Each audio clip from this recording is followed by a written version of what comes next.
Assalamualaikum warahmatullahi wabarakatuh. Bagaimana kabar semuanya? Mudah-mudahan hari ini lebih baik dari hari kemarin. Oke, bertemu lagi kita dalam video pembelajaran Pendidikan Agama Islam dan Budi Pekerti untuk SMP kelas 8. Materi kita hari ini yaitunya mengutamakan kejujuran dan menegakkan keadilan. Oke, sekarang mari kita berperilaku jujur. Pernahkah kalian berbohong dengan teman? Bagaimana perasaan kalian ketika itu? Tentu kalian akan sakit hati dan benci kepada teman tersebut. Demikianlah berbohong kepada orang lain akan mengakibatkan sakit hati, muncul rasa benci dan saling tidak percaya. Sungguh jika ini terjadi, maka kehidupan akan kacau dan penuh dengan perselisihan. Oleh karena itu, berperilakulah jujur kepada siapapun.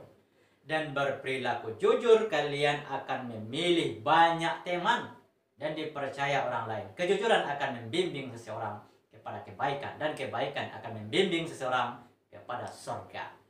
Ya, sebagaimana dalam hadis riwayat Bukhari, bisa kita baca nanti. Anin Nabi SAW qala inna sidqa ilal birri wa innal birra yahdi ilal jannah. Rasulullah SAW berkata, sesungguhnya jujur itu membawa kepada kebaikan, dan kebaikan itu membawa kepada surga. Kejujuran itu sangat erat kaitannya dengan kata hati atau hati nurani. Kata hati nurani adalah sesuatu yang murni dan suci. Hati nurani selalu mengajak kita kepada kebaikan dan kejujuran. Ya, namun kadang-kadang kita enggan mengikuti kata hati nurani tersebut. Bila kita melakukan sesuatu tidak sesuai dengan hati nurani, maka itulah yang disebut dengan dusta.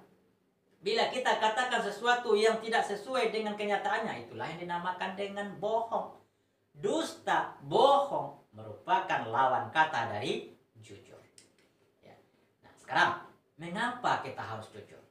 Jujur itu penting, dan berani jujur hebat.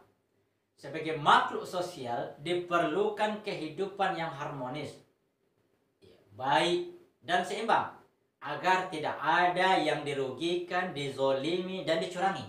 Jadi untuk kehidupan yang lebih baik, kuncinya adalah kejujuran. Ada ungkapan yang mengatakan kejujuran itu mahal. Ya, kejujuran memang sangat mahal, karena berkata jujur itu terkadang sangat berat. Saat kita selalu berkata jujur dalam hal apapun, maka cahaya kebenaran itu akan memancar di dalam lubuk hati dan pikirannya. Kejujuran adalah ketenangan jiwa, ketenangan hati. Hidupnya akan merasa tenang karena tidak ada yang perlu disembunyikan dari orang lain. Sebaliknya, saat seseorang berbohong, maka kehidupannya tidak akan tenang karena dia akan menyembunyikan sebuah kebenaran, dan ia akan selalu menutupi kebohongan itu dengan kebohongan-kebohongan yang lain. Maka saat ia berbohong terhadap suatu hal saja, maka akan selalu mencari alasan lain untuk menutupi kebohongan-kebohongan itu. Oleh karenanya, berusahalah bersifat berperilaku jujur ini. Yang pertama, jujurlah kepada Allah. Yang kedua, jujurlah kepada diri sendiri. Yang ketiga, jujurlah kepada orang lain. Untuk apa hikmahnya atau manfaatnya kita berperilaku jujur itu? Tentu saja yang pertama, mendapatkan kepercayaan dari orang lain. Yang kedua, memiliki banyak teman. Yang ketiga, hati menjadi tenang dan tentram. Yang keempat, mendapatkan pahala dan ampunan dari Allah. Yang kelima, masuk surga. Oke? Nah, sekarang yang kedua, adil. Mari berperilaku adil. Apa dikatakan adil? Adil artinya memberikan hak kepada orang yang berhak menerimanya, atau meletakkan segala sesuatu itu pada tempatnya, atau meletakkan segala urusan pada tempatnya. Jadi orang yang adil adalah orang yang memihak kepada kebenaran, bukan berpihak kepada pertemanan, bukan pula pada persahabatan, ya, persamaan suku maupun bangsa dan sebagainya. Ajaran Islam menjunjung tinggi azas keadilan. Hal ini bisa dipahami karena Islam membawa rahmat bagi seluruh alam, rahmatan lil alamin. Oleh karena itu, setiap muslim wajib menegakkan keadilan dalam posisi apapun, apalagi seorang muslim yang menjadi polisi, menjadi jaksa, menjadi hakim, atau aparat hukum lainnya. harus menegakkan keadilan tanpa memandang suku, agama, status sosial, pangkat maupun jabatan. Allah Subhanahu wa taala menegaskan bahwa kebencian terhadap suatu golongan atau individu janganlah menjadi pendorong untuk bertindak tidak adil. Jangan. Ini menjadi bukti bahwa Islam menjunjung tinggi keadilan. Rasa benci kepada seseorang atau suatu golongan menjadi pintu masuk setan untuk menjerumuskan manusia ke dalam lubang kehancuran. Bisa dibayangkan betapa sulitnya ketika harus berbuat adil kepada orang atau golongan yang kita benci. Meskipun sulit, karena ini perintah agama, maka harus dilaksanakan. Adil bukan berarti harus sama rata. Misalnya, ada orang tua memiliki 3 orang anak, 1 SD, 1 SMA, 1 perguruan tinggi. Orang tua yang adil akan memberikan uang saku dengan jumlah berbeda karena kebutuhan mereka berbeda. Justru tidak adil jika orang tua tersebut memberikan uang saku dengan jumlah yang sama. Oke, kemudian mari kita pahami dalil nakli tentang perilaku jujur dan adil ini. Nanti bisa kalian lihat, kalian baca, kalian hafal di dalam Quran surah Al-Maidah, surat yang ke-5, ayat yang ke-8. Nanti baca beserta artinya.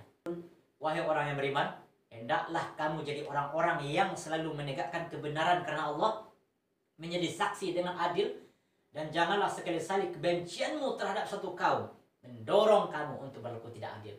Berlaku adil karena adil itu lebih dekat kepada takwa, dan bertakwalah kepada Allah. Sesungguhnya Allah Maha mengetahui terhadap apa yang kamu kerjakan. Oke, jadi berlaku adil dalam ayat di atas bermakna berusaha untuk adil dan menegakkan keadilan. Jadi setiap usaha untuk menegakkan keadilan dan berperilaku menegakkan keadilan akan mendekatkan kepada takwa. Semakin sempurna keadilannya, maka semakin sempurna pula lah ketakwaannya. Bagaimana jika kebenaran itu datangnya dari orang kafir? Ya, kita bisa tetap berlaku adil dan menerima kebenaran meskipun munculnya keluar dari mulut orang kafir. Bahkan jika kita menolak kebenaran dari orang kafir, dikategorikan sebagai kezoliman. Jadi keadilan itu berlaku untuk semua, baik kawan maupun lawan. Kalau kebenaran yang datangnya dari orang kafir saja kita harus tetap menerimanya, maka kebenaran yang datangnya dari sesama muslim sudah jelas harus kita terima. Oleh karena itu menjadi sangat aneh kalau antara sesama muslim saja saling bertikai hanya karena masing-masing merasa bahwa pendapatnya yang paling benar. Kejujuran dan keadilan merupakan 2 perilaku terpuji yang harus dimiliki seorang muslim. Rakyat jelata merindukan pemimpin yang adil. Si orang tersangka merindukan keadilan seorang hakim. Si orang atlet menginginkan wasit yang adil dalam pertandingan. Demikianlah keadilan sangat dibutuhkan dalam kehidupan manusia. Bahkan doa seorang pemimpin yang adil akan diterima oleh Allah Subhanahu wa taala. Nanti bisa dilihat dalam hadis riwayat Ahmad. Ya, apa kata Rasulullah SAW? Ya, ada 3 orang doa mereka tidak akan terhalang. Siapa mereka? Yang pertama imam atau pemimpin yang adil. Yang kedua orang yang berpuasa hingga ia berbuka. Yang ketiga doa orang yang dizolimi. Mereka dibawa ke atas awan dan dibukakan pintu langit untuknya. Oke, nah, demikian materi kita hari ini.